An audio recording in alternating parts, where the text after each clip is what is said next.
r/Nosleep. Posted by u/Go Navy 27. My city has been cut off from the world and overrun with monsters. I have a set of rules to stay alive. We got Tristan to talk, but he's still an unhelpful asshole. And I'm worried about what he wants from me. It's Eli. Okay, great, got that out of the way. Now the good stuff. You know how I said that I intended to find out what the hell Tristan's deal was? Well, good news, I did. Bad news, he still won't tell us the part that would actually be super helpful, because he's being an ass. Here's how it's been going. He's still staying at the bookstore, and even Zoe isn't a big fan of his anymore. We've given him one of the extra storage rooms upstairs to sleep in. We brought in a sleeping bag and the 2 pillows Waffles doesn't like and everything.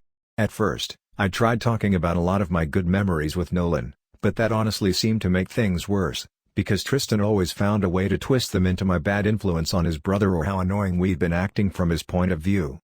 Yeah, he's kind of a buzzkill. I've tried not to let it get to me when he makes his hatred of me clear, but it's hard. He's never liked me. He says it's because of the bad influence thing, but Nolan and I were always pretty well behaved, even as teenagers. We snuck out a few times, went to parties occasionally, but we didn't do anything crazy. Definitely nothing that would brand me as a bad influence. Maybe it goes all the way back to kindergarten when I hit Nolan in the head with a doll. Maybe that's what he means. Either way, what I'm trying to say is that Tristan disliking me isn't anything new. But I've tried not to hold it against him. I always made jokes with him and started conversations when I was over at Nolan's house. Come to think of it, that might have made him hate me more. Oops. Still, I think it's gotten worse. I swear to God, he's giving me a constant death glare for about 8 hours a day. I don't know how his facial muscles are strong enough to hold that much focused hatred, but damn, they sure are. It's his signature expression, the death glare. After a day or two of Tristan shooting down my efforts, Zoe had shifted her opinion of him too. As we crawled under the blankets on the second night and she took off her glasses, she said, I really tried giving him the benefit of the doubt, but he kind of sucks. He's such a dick to you. The way he acts, you'd think you murdered Nolan. I know, I said, settling on the mattress beside her. He's always been like that. What's the opposite of a fan? Because he's the president of that club. Maybe he's just jealous that Nolan likes you better than him, she said sleepily. Maybe, I agreed. Then she scooted over and laid her head on my chest, and Mr. Bailey curled up against my leg, so Tristan being an asshole suddenly seemed like a much less important problem. And yet, he's still here. Why he wants to be is anyone's guess. Honestly, I think he was hurt in the massacre more than he wants to admit and knows he'll be killed if he goes off on his own. I see him wince when he moves. His presence here means that some of our conversation practices have gotten weirder. Zoe and I talk privately in the soundproof room most of the time. Whenever we talk to him in the bookstore, we make sure it's nothing important about our next moves or plans. But that means that we have to invite him into the soundproof room with us when we want to interrogate him, and I don't think a single one of us is a fan of that. It took 4 days to find out what he was hiding from us. 4 days of jabs at me, insults, pointed silence. It was really great. That was sarcasm, in case my meaning wasn't clear through text. It was not a pleasant experience. You know, as awesome as Nolan was/is, I'm holding out hope for the is, you'd really think his brother would be less of a pain. But no. And look, I get it. He's never liked me anyway, he got swallowed by a bear, he's worried about Nolan. But it's not like I've had an easy life in the past year either, and I'd like to find Nolan just as much as Tristan would. So, I think he needs to get over himself. But I digress. On that day, Zoe, Tristan and I were all in the soundproof room. Zoe and I were sitting on the mattress, and Tristan had taken my old spot in the desk chair. He was mostly brooding and silent, giving me his steady death glare while Zoe and I talked. That is, until we reached our daily topic of searching for the elevator. Like he had every day before that when we started our escape discussions, Tristan let his death glare slip for just a second, and that same flash of knowing something and considering saying something but deciding not to appeared. It infuriated me every time, because I'd always pointed out, and Tristan would simply tell me to fuck off. Not wanting to break tradition, when I saw his expression shift, I said, Hey Tristan, what do you know that you're not telling us? He immediately responded with the usual, fuck off, but this time it seemed more forced. He also didn't put back on the death glare mask right away, he actually seemed to be mulling something over. I could practically see the gears turning in his head. After a few seconds of silence, I figured he decided against it. I sighed and said, Okay, well, it's probably more likely to be in the dash. I think I know where it is, Tristan interrupted. His voice was quiet but firm. Zoe and I both stared at him in shock. The elevator. I think I saw it, he continued. Then, on that cliffhanger, he fucking fussed. I waited for him to add on, but apparently that was as far as he was getting without prompting. Well, where the hell is it? I exclaimed. You know, Nolan and I listened to our parents die, he said. He sounded more dazed now, like he was letting his mind drift to the faraway reaches he hadn't been to in a while. If he was repressing his traumas as much as I was, he probably hadn't. His eyes, too, seemed to be looking at something far in the distance. I turned to look at Zoe and threw my hands up in a universal "what the fuck is this?"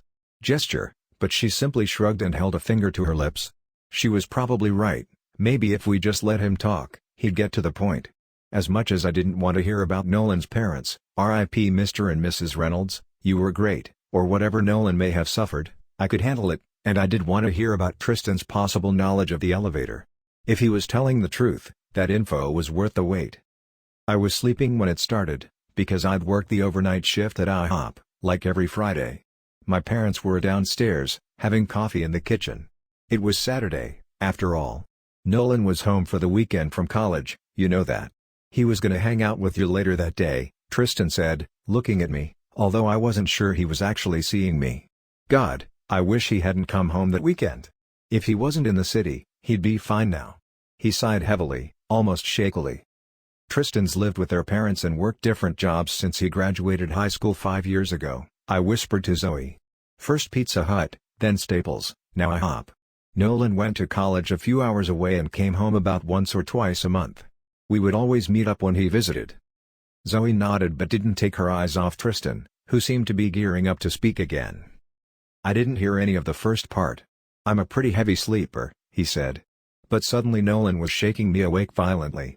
I started to yell at him and ask him what the fuck he thought he was doing, but he slapped a hand over my mouth and told me to be quiet. Before I could protest or bite him, because I was going to, he hissed at me that he'd heard crashes and screams downstairs. He'd been in his room and started running for the stairs, to go down and help our parents, but Dad yelled, "Boys, hide! Don't come down here!" And Nolan said he sounded both so authoritative and so scared that Nolan had to listen. By then I was pretty awake, obviously. I could hear muffled crashes and scuffling from downstairs, but it was hard to determine what they were, because Nolan was frantically whispering over and over that we had to stay quiet, we had to hide, and after a minute or so I shoved him off and said, Okay, fine, come on." I didn't totally believe him. I kinda thought he was trying to prank me. But I figured I'd give him the benefit of the doubt and play along for at least a few minutes. Just in case it was real. I couldn't resist. "You asshole," I said. Nolan was terrified, "And you thought he was pranking you?" His eyes cleared, and he looked at me with the kind of venom generally reserved for looking at serial killers or people who kick puppies. It wouldn't be the first time, he defended himself. "When you two were together, you used to dash." "I wasn't even there," I exploded. "And we would never do anything like that. Our pranks were, like, sending you texts from fake subscription services. Nothing that would ever mess with emotions or drag your parents in." Zoe put a hand on my shoulder. "Calm down," she said quietly. "It's not worth it. Don't you want to hear what he knows?" To Tristan, she raised her voice and said, "He didn't mean it. About your parents and Nolan, you were saying?" Tristan gave me one final death glare, but at Zoe's words, he seemed to remember that he did actually want to talk about his trauma. Maybe it was therapeutic for him. Probably he was imagining he was just talking to Zoe, and that I wasn't here at all. "Anyway, if you'll let me talk now," I was saying that Nolan and I hurried into my closet. We crawled back behind my shoes, closed the door, and crouched there together in the dark corner. We didn't really fit. I told him to scoot over, and he whispered that he couldn't. His voice was shaking. That's when I began to believe him, because once we were quiet, I could hear what was happening downstairs better. There was some weird howl screech sound that sent shivers down my spine, more crashes, my parents yelling. I swear I even heard distant singing. It all made my head hurt. At first it sounded like my parents were fighting, but then the screams were full of pain. Nolan looked at me in the dark, and he whispered, "We have to go help them." "Is it a break-in?" "We can get Dad's gun from the office. We have to help them." And I said, "No. We can't." I held him back. He struggled at first, but after a minute or two, he quieted down. He was crying quietly into my shirt. As we sat there and he cried, the sounds faded. The screams cut off in a horrible way that definitely meant bad news, and the crashes ceased. I heard heavy footsteps, and then it was quiet. He paused again, and I could have sworn his eyes were wet, though no tears fell. Even Tristan couldn't be a dick when he was remembering his parents' death. Say what you will about his relationship to me, but he did care about his family, especially his parents. This time I said nothing, because a sense of dread had settled over me. Hearing about Mr. and Mrs. Reynolds' death was stirring up all the awful memories of my own family's deaths. And in my case, I hadn't just listened to it, I'd watched them happen. Honestly, though, I wasn't feeling as unstable as usual thinking about that horrible day, so maybe my mental health really is improving. If that's true, I guess I have Zoe to thank for that. Tristan took a deep breath and continued. I pushed Nolan away and said, "Stay here. I'm going down to look," and he grabbed my arm and told me he was coming too. So, I went and grabbed my dad's gun, and then we started slowly down the stairs. It was eerily quiet. We'd only made it down the first few steps before we saw the blood spatters on the walls. There were literally sprays of blood across our family photos hanging by the stairs. The smell was terrible. We stepped down into the living room, and there were blood and body parts and glass pieces everywhere. Nolan started crying again when he saw it. There were no bodies, though. "The kitchen," I said. Nolan shook his head but followed me. I wasn't wearing any shoes, and in just a few steps, my feet were slick with blood and cut up with glass shards. It was worse than stepping on Legos. Apparently, this was a joke, because he looked up at us expectantly. Zoe caught on quicker than I did and gave a little laugh. I just stared at him. He rolled his eyes at me, it was specifically at me, I could tell, and looked back at Zoe before continuing. The kitchen was awful. My dad's body were there, well, whatever wasn't on the walls and spread across the living room, anyway. The back door was open, with a trail of blood leading out there. I followed it, and from the doorway I could see my mom's body on the patio. It was less torn apart than my dad's, but there was still a lot of blood. And her head was gone. I think it exploded, because I'm pretty sure I saw bits of brain matter on the bushes. Suddenly from behind me, Nolan yelled, "Tristan!" And I spun around to see some tall, skinless thing climbing through the shattered front window. I raised the gun and started firing, but I only hit its torso, and that didn't slow it down too much. The eyes. Its eyes look weird. "Try those!" Nolan shouted, scrambling halfway up the stairs. The thing kept coming, and it let out that screech I'd heard earlier. I don't know if it had just left our house but saw us moving around in there, or if it was still there the whole time. But now it started charging towards me. I aimed more carefully and shot for its eyes. I was just hoping Nolan's hunch was right. "It was," I said quietly. Nolan always was great at noticing details. He was gonna study microbiology or genetics or something super science-well like that. He would have been a kick-ass scientist. Zoe reached out and squeezed my hand. Tristan gave me the signature death glare. "I know," he said. He was always the smarter kid of the two of us. "Doesn't take much," I muttered under my breath. Zoe dug her nails into my hand and raised her eyebrows at me. She was clearly telling me to shut up and stop provoking him. I rolled my eyes but stayed silent, because to be honest, I did want to hear where this was going and how it circled back to him supposedly knowing about the elevator.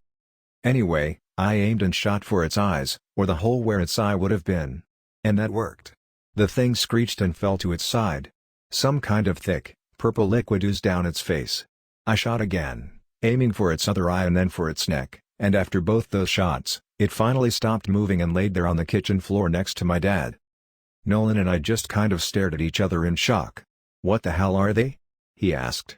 "I have no idea," I said. Out the window, we heard more screams and roars and howls. I saw glimpses of people running by, of creatures I'd never seen before in the street. I was afraid one of them might see us through the window, so I grabbed Nolan's arm and pulled him upstairs. We went into my parents' bedroom, pulled down all the blinds and curtains, and turned on the TV.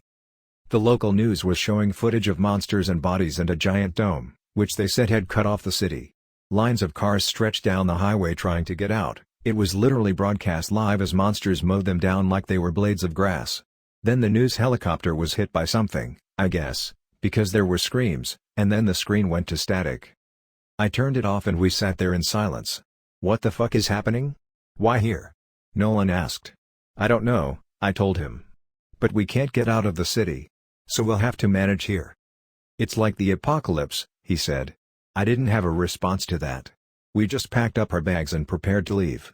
We spent the night there, but we didn't feel safe with the destroyed downstairs, and we didn't want to stay there with our parents' bodies.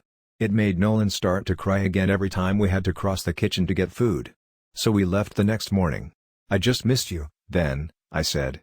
I tried to come find Nolan, you know. I went to your house on the second day, and several times after that. I saw your parents. But I never saw any signs of you. He didn't miss a beat, the asshole. In that case, thank God we left, he said. Nolan was better off than me than he would have been with you. I don't know, I retorted. I'm not the one who got eaten by a mic. I've been surviving the whole time. That's enough, boys, interjected Zoe. Tristan shot me yet another death glare and said, well, after that, we spent the next few months moving around, killing monsters, staying alive. It won't surprise you to know that Nolan, despite everything, thought the monsters were fascinating. He always said that if the situation were different, if he could have looked at them in a lab, he would have loved to study their biology. But I wasn't about to let him drag in a monster body off the street to look at. It could have helped you fight them if you knew more about them, offered Zoe gently. Tristan frowned at her. Yeah, but I wasn't about to bring one of them home with us. What if any of them reanimated and killed us in our sleep? Not to mention the fact that Nolan noticed a camera in one of their bodies pretty early on. Once we knew about the cameras, even Nolan agreed we shouldn't be messing with the monsters more than we had to. He was still good at finding their weaknesses, though. We were a great team, he said thoughtfully. He studied them when he could and figured out how to kill them, and I handled the actual killing. You know, I think those couple of months were the best we'd gotten along since we were kids. Just us against the world. No one else. He shot me an accusatory look. Seems like Zoe may have been onto something with that jealousy thing. Tristan also still hadn't mentioned anything about the elevator, and I was getting antsy. Was it a lie so that he had an excuse to keep our attention while talking through his traumas? Did he just want to get our hopes up and then crush them? I wouldn't put it past him. What about the elevator? I prompted. Tristan sighed. I think I saw it the day before we ran across the bear. We were out on a supply run, and I insisted on going a different way than we'd planned. It made Nolan nervous and he said we should stick to the plan, but there were a lot of monsters along that route. I told him we were switching paths, and he could either come with me or I'd leave him behind. After a while he followed me. But then I heard a lot of growling and kind of a mechanical squealing from this building, and I peeked inside to investigate, and I saw a room open up, with big sliding door like an elevator. I mean, I didn't think of it as elevator at the time, but that is what it looked like. And monsters poured out of it. The elevator must have been wall-to-wall packed. Once the room was empty, the doors closed, and I heard the whirring as the elevator went back down. I wanted to go look closer right then, but Nolan was freaking out. He kept saying that he told me we shouldn't have come this way, look what we'd stumbled into. I said, it might be a way out. And he said, we can't know that without studying it more. We can't just run into it. We have to watch first and only go when we know it's safe. That's what you made me do when Mom and Dad died, remember? You were right then and I'm right now. Of course I listened. He's the smart one. But when we tried to go back the next day, well, that's when the bear got me. Tristan shook his head. It was the first time Nolan got a guess wrong. We'd never met one of those fuckers before. As soon as we met it, Nolan froze and whispered, it must hunt by sight. Look at its giant eyes. I was nodding as he said this, because if I had managed to put that together during my first encounter with a mic, there's no way Nolan hadn't. Then he said, it must have blind spots. I bet it's like a horse. Can't see a short distance directly in front of it, or directly behind it. We just have to get close enough to get in its blind spots, and the rest is easy. That sounded legitimate to me. He'd never been wrong before, but I still wanted to protect him best I could. He is my little brother. So, I volunteered for the front blind spot, since that seemed riskier, and I told him to take the back. It was waiting, it had seen us move right before we froze. We both took off sprinting at the same time, in opposite directions. As soon as it pursued me, I turned around to run right back towards it, hoping that I could get into the blind spot between its eyes and kill it.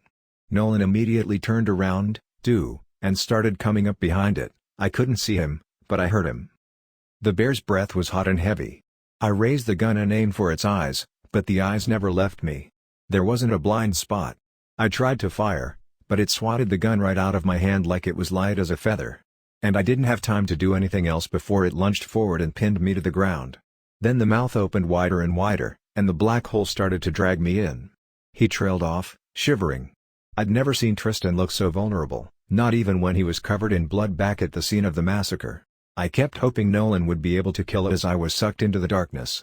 I heard him trying, there were gunshots, and he was calling, "I'll save you, Tristan," sounding more and more desperate. But then the noises were gone, and there was nothing but empty blackness. I thought it got him too, but he must have escaped somehow. "I don't think he killed it, since I had to wait for you to free me," he said with disdain, looking at me. But maybe he at least had the common sense to freeze and wait it out when he realized he couldn't kill it. Maybe it got away and he's been looking for it since. He finally went silent, and it seemed he was done for good this time. I was silent for a minute too, thinking. I'd worried the same thing when I was facing the mic to save Zoe. It chilled my blood to think that the exact fear I'd had about never being able to find the same mic again may have been a reality for my best friend. But then there was still the fucking elevator. Tristan had been intentionally vague when describing that part. No mention of a specific location. If he thought I'd missed that, he was insane. I may not be as good with details as Nolan, but a blind man could have noticed the gaping holes in that story. "What about the elevator?" I asked again. "Don't you think that's our best bet at getting out of here?" Tristan gave me, you guessed it, the certified death glare and said, "Maybe. But I don't care. I don't want to help you. I just want to find Nolan." I threw my hands up in frustration. "Yeah, but so do I. You may not like it, but I'm at least as close to him as you ever were. We'll help search for him if you tell us where the goddamn elevator is. Don't you want to get out of this hellscape too?" The asshole had the audacity to smirk at me. That's when I realized, he was enjoying this. He was taking pleasure in the fact that he had leverage over me. You know how I said I don't hate him? Yeah, I might be taking that back. "Fine, I'll tell you," he said, still smirking. His eyes never left mine. "On one condition. I want to talk to you, Eli. Alone."